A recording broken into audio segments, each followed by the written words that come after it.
Bonjour à tous. Dans cette vidéo, je vais vous expliquer comment recopier les listes de vocabulaire coréen.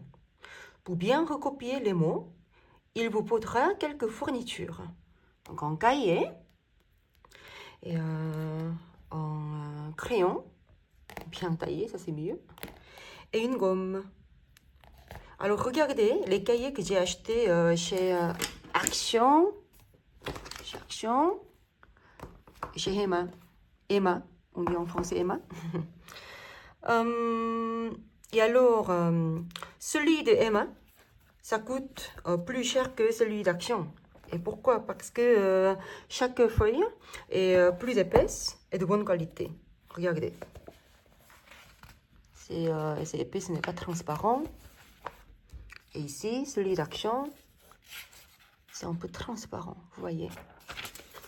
Et alors, pour celui d'Action, en revanche, voilà, ça coûte moins d'1 euro, c'est moins cher.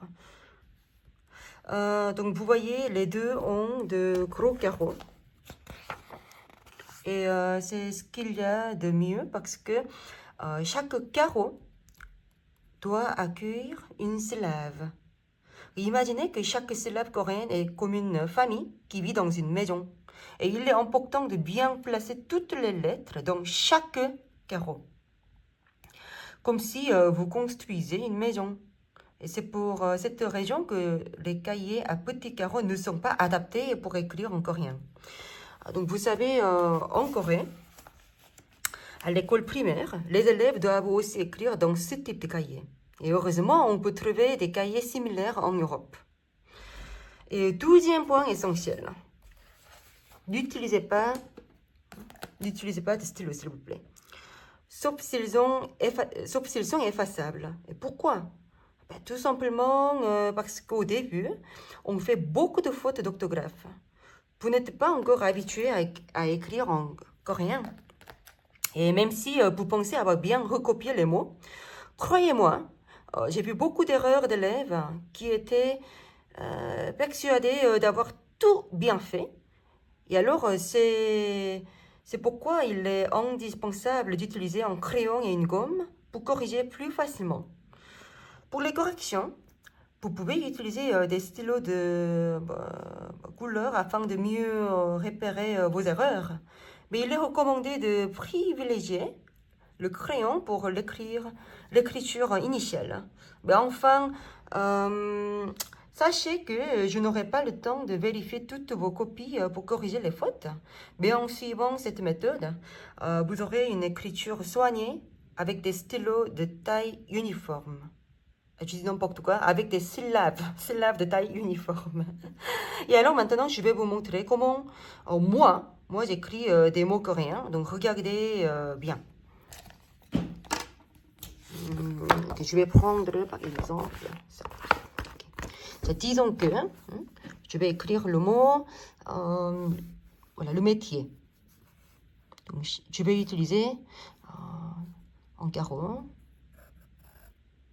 la lettre zombie, J, la voyelle I, oh là là c'est moche, pardon. Après, l'enfant B. Oh, je suis désolée. Pardon, j'ai écrit plutôt le mot la maison. Donc, ça c'est le mot la maison, J.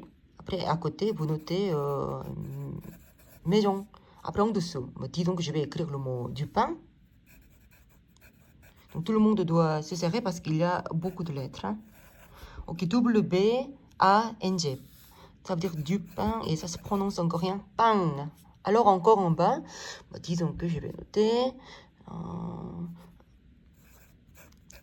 chauffeur.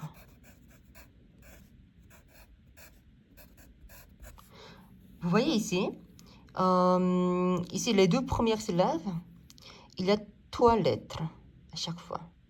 En tout cas, la taille finale, ça c'est la même chose. Et 12 autres syllabes à la fin. Même s'il n'y a que 2 lettres, la taille finale de chaque syllabe, c'est à peu près la même chose. Et pourquoi? Parce que j'ai agrandi la taille de la 3e syllabe et la 4e syllabe. 운전기사, chauffeur. Et alors, sachez que la taille finale de chaque maison doit être plus ou moins la même chose. Il y a des fois des élèves qui dépassent ici la maison et ça va pas. Tout le monde doit entrer dans chaque carreau. J'espère que c'est clair. Et alors, voilà, vous pouvez noter comme ça, vous pouvez compléter jusqu'au bout. Après, pour être peut-être plus biologique, vous pouvez plier ça. Après, vous pouvez utiliser aussi l'autre moitié. Vous pouvez créer des lignes, c'est comme vous voulez. Voilà, donc j'espère que cette vidéo vous a été utile. Et je vous souhaite une bonne continuation.